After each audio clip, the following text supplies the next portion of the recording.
పురాతన చరిత్ర కలిగి కోరిన కోరికలు తీర్చుతూ భక్తుల కొంగు బంగారంగా బాసిల్లుతున్న త్రిపురారం మండలం బొర్రాయిపాలెం గ్రామంలో వెలసిన శ్రీదేవి భూదేవి సమేత శ్రీ వెంకటేశ్వర స్వామి ఆలయంలో నూతన విగ్రహ ప్రతిష్టా మహోత్సవాలు అంగరంగ వైభవంగా జరిగాయి. శ్రీ శ్రీ శ్రీ త్రిదండి చిన్న శ్రీమన్నారాయణ రామానుజ జీయర్ స్వామి చేతుల మీదుగా 18 అడుగుల శ్రీరామ లక్ష్మణ సమేత ఆంజనేయ స్వామి విగ్రహం, విఘ్న విమోచక ఆంజనేయ స్వామి దేవాలయం, రామానుజుల వారి సుధామూర్తి విగ్రహం, ఆల్వార్ ఆచార్య సమేత శ్రీ లక్ష్మీ నరసింహస్వామి విగ్రహ ప్రతిష్టలు కనుల పండుగగా జరిగాయి. కార్యక్రమంలో సిఎల్పి మాజీ నేత Kunduru Janareddy, MLA Kunduru Jayaveer Reddy, MLC Shankar Naik, doctor Bandaru Kushalaiah, GVD Prasad, Thirunagaru Shravan Kumar తదితరులు పాల్గొన్నారు. నూతన విగ్రహ ప్రతిష్టా మహోత్సవాలలో భక్తులు అధిక సంఖ్యలో పాల్గొని స్వామివార్లను దర్శించుకున్నారు. భక్తులకు అన్నప్రసాద వితరణ చేపట్టారు. ఈ సందర్భంగా ఆలయ కమిటీ చైర్మన్ బిట్టు వసంత రవికుమార్ మాట్లాడుతూ, దాతల సహకారంతో ఆలయంలో నూతన దేవతామూర్తుల విగ్రహాలను ప్రతిష్ఠ చేసుకోవడం ఆనందంగా ఉందన్నారు. విగ్రహాలను రామానుజ జీయర్ స్వామి వారిచే ఆవిష్కరించడం మరింత ఆనందాన్ని కలిగించిందన్నారు. ఈ ప్రాంతం సుభిక్షంగా వర్ధిల్లాలని, వెంకటేశ్వర స్వామి దేవాలయాన్ని మరింత అభివృద్ధి చేపడతానని తెలిపారు.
చాలా పురాతనమైన ఈ దేవాలయాన్ని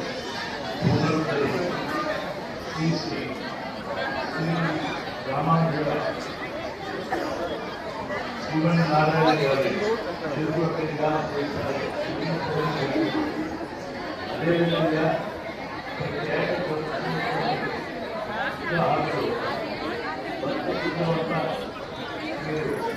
పాల్గొని ఈ ఆలయానికి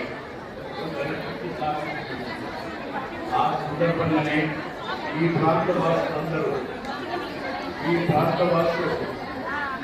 చరిత్రనే కాదు, ఆధ్యాత్మిక విషయాలు, ఆ తర్వాత సామాజిక పరివర్తన అన్ని విషయాల్లో దేశానికి రాష్ట్రానికి సాధిస్తున్నటువంటి మన శ్రీ శ్రీ సంజయ స్వామి వారి యొక్క మీరు 7 కాదు, మొత్తం దేశానికి సాధిస్తున్నటువంటి వారి ప్రవచనాలు, వారి విషయాలన్నీ కూడా మీరు ఒకసారి ఈ ప్రాంత వాసులకు వాళ్ళకు ఒకసారి వినిపించాలని మీ అందరి యొక్క భక్తుల యొక్క ఆకాంక్ష మేరకు, మన ప్రజల యొక్క ఆహ్వానం మేరకు వారి చేయడం మరి గురించి సందర్శించడమే కాదు, ఆయన అనేక విషయాలు మీ ముందర మాట్లాడటానుకున్న ఈ సమయంలో నేను వారికి స్వాగతాలు కాదు, వారి బృందానికి మొత్తానికి నా ధన్యవాదాలు, నమస్కారం. అభినందనీయులు నా మాటకు మీ అందరికీ అవసరం లేదు. ఈరోజు మనం ఈ ఆధ్యాత్మిక ప్రవచన నిరంతరంతో పాటు లేక మనలో ఒక పరివర్తన పూర్తిని కలిగించుకోవడానికి సదావకాశంగా తీసుకుని ఈ సమావేశాన్ని సభని విజయవంతం చేయవలసిందిగా భక్తులందరికీ నేను తెలియజేస్తూ మరొకసారి నా ప్రణామం తెలియజేస్తున్నాను.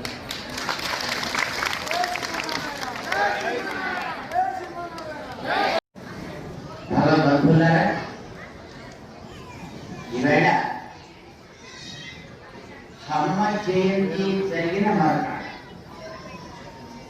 మన హనుమ జయంతి మహోత్సవాన్ని జరుపుకున్నాం. ఆంజనేయ స్వామి యొక్క పుట్టిన రోజు. ఆ సందర్భాన్ని పురస్కరించుకుని మన ఆలయానికి మీరందరూ కలిసి నిర్మాణం చేయించుకున్న ఆంజనేయ స్వామి వారి యొక్క విగ్రహం రామ లక్ష్మణులని తన భుజం మీద వహిస్తూ సాగేటటువంటి ఆంజనేయ స్వామి వారి యొక్క విగ్రహాన్ని ఇక్కడ ఆవిష్కరిస్తున్నారు. అలానే రామాంజుల వారి యొక్క విగ్రహాన్ని కూడా ఆవిష్కరించుకునే ఒక చక్కటి కార్యక్రమాన్ని ఇక్కడ జరిపించుకున్నటువంటి మీ స్వామివారి యొక్క మూర్తులని, వేణుగోపాల స్వామి వారి యొక్క మూర్తులని ప్రతిష్టాపన చేసుకుంటున్నారు. అలాగే ఆంజనేయ స్వామి వారిని కూడా మన ఆలయాన్ని సమగ్రంగా చేసుకుంటూ ఇందులో ఏ మూలకి మనం వెళ్ళినా మనకి ఒక ప్రేరణ ఏర్పడాలి అని ఇన్ని మూర్తులని ఆలయంలో ప్రతిష్టాపన చేశారు. ఇందులో నరసింహస్వామి వారు మనకి ఏమిటి ఒక సందేశాన్ని ఇస్తారు. ఇవాళ లక్ష్మీనరసింహస్వామి వారి యొక్క మూర్తి ప్రతిష్టాపన జరిగింది. నా భక్తుడు ఒక మాట అంటే ఆ మాటని నిజం చేయడానికి నేను ఎంత అద్భుతమైన చేస్తా అని నిరూపించిన వాడు నరసింహస్వామి. మనందరికీ ప్రహ్లాదుడి యొక్క చరిత్ర తెలుసు. ప్రహ్లాదుడు మంచి భక్తుడు, పుట్టడానికి రాక్షసుడు, హిరణ్యకశిపుడి యొక్క కుమారుడు, కానీ పరమ భక్త శిఖామణి. నాన్నగారికి దేవుడు అంటే పడదు, కానీ తనకి దేవుడే సర్వస్వము. ఎక్కడ నీ హరి అని అడిగాడు తండ్రి. ఏం చెప్పాడు ప్రహ్లాదుడు? ఇందుగలడు అందులేని సందేహము వలదు తండ్రి, మరి నాకెందుకు కనిపించట్లేదురా అని అడిగాడు. నువ్వు చూస్తే కనిపిస్తాడా? పైన సూర్యుడు ఉన్నాడా ఆకాశంలో? ఇప్పుడు ఉన్నాడా లేదా? కనిపిస్తుందా? ఎప్పుడు కనిపిస్తాడా? ఉదయం బయటికి వెళ్తే కనిపిస్తాడు. చూడాలనే కోరిక మనకుంది, దానికి తగ్గట్టుగా మనం ప్రవర్తిస్తే కనిపిస్తాడు. నీకేనా దేవుడు కనిపిస్తాడు నాన్న, కానీ నువ్వు చూడాలి అని నిజంగా అనుకుంటే అయితే చూపించు నాకు ఎక్కడ. నేను చూపించక్కర్లేదు, నువ్వే వెతుకు అన్నాడు పిల్లవాడు. ఇక్కడ చూపిస్తావా, అక్కడ చూపిస్తావా, అక్కడ చూపిస్తావా అని అడుగుతూ ఒక స్తంభాన్ని చేర్చాడు. అప్పుడే అక్కడే అందులోంచే బయటకు వచ్చాడు నరసింహస్వామి గారు. నాకు చావు లేదు అనుకున్నాడు హిరణ్యకశిపుడు, కానీ ఎలాంటి వాడికైనా దుష్టుడైతే దండన తప్పదు సుమా అని నిరూపించడానికి ఎన్ని వరాలు హిరణ్యకశిపుడు తీసుకున్నా అన్నింటినీ సర్దుకుంటూ భగవంతుడు వచ్చాడు. ఇంట్లో చావకూడదు, బయట చావకూడదు, మరి మిగిలిన చోటు ఎక్కడ? గడప మీద పెట్టుకుని సంహరించాడు. నేల మీద చావకూడదు, నింగిలో చావకూడదు, మరి చోటు ఎక్కడ? అది కూడా గడపే. పగలు చావకూడదు, రాత్రి చావకూడదు అని అడిగాడు. మరి వేరే టైం ఉంది, సంధ్యా సమయం ఉంది.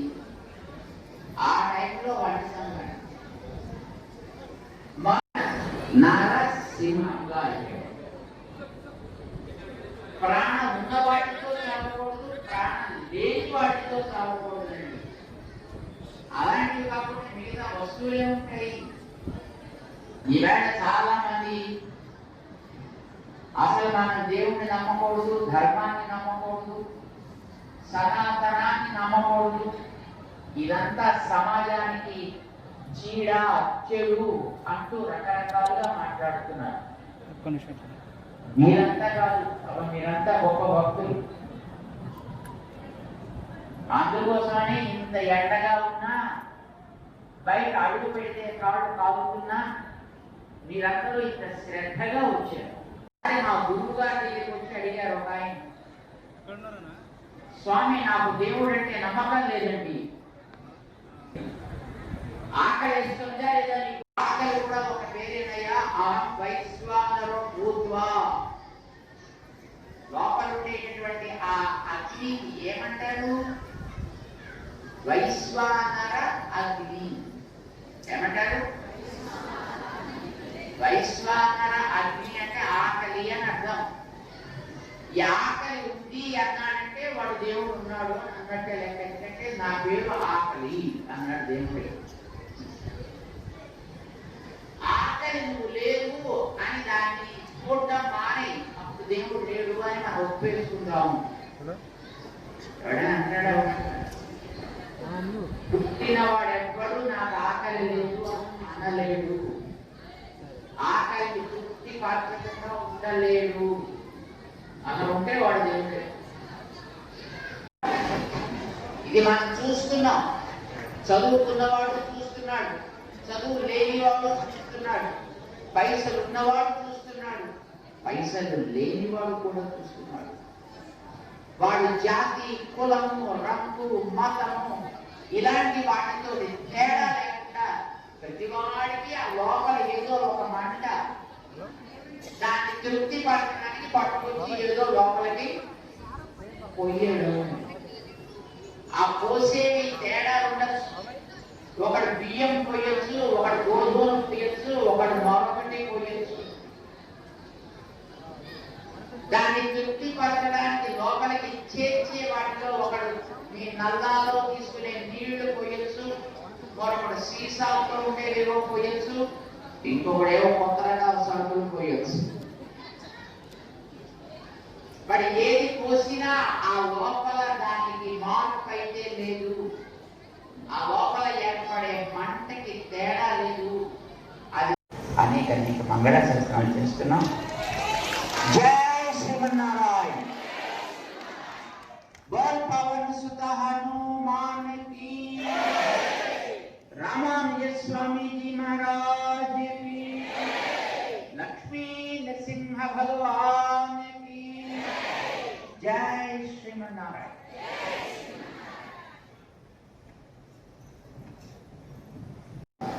సాకేత రాముడిని మొక్కిన ఏమని, స్వామి చిన్నదేవ స్వామి వచ్చి మా ఆశ్రమాన్ని మా దేవాలయానికి వస్తే మా దగ్గర ఎప్పుడు శ్రీరామనవమి చేయరు. ఇక్కడ నేను శ్రీరామనవమి చేస్తానని ఒప్పుకున్నా.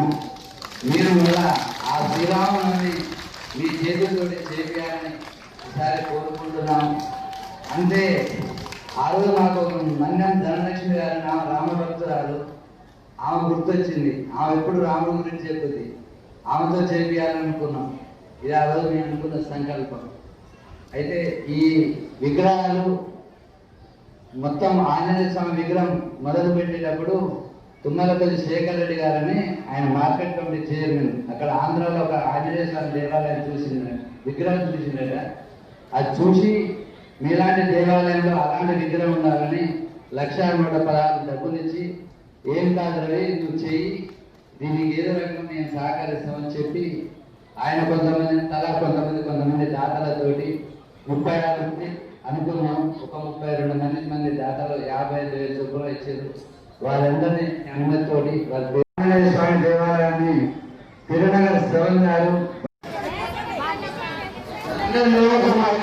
కూర్చోవాలి.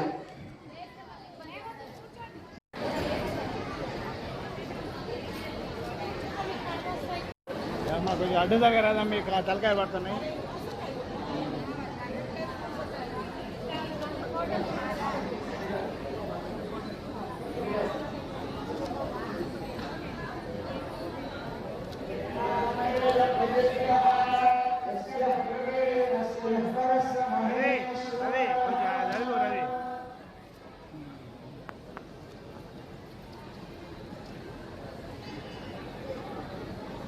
రవి రవి ఎడుకున్నా జాయిన్ అవుతాం ఏముందా ఓకే రైట్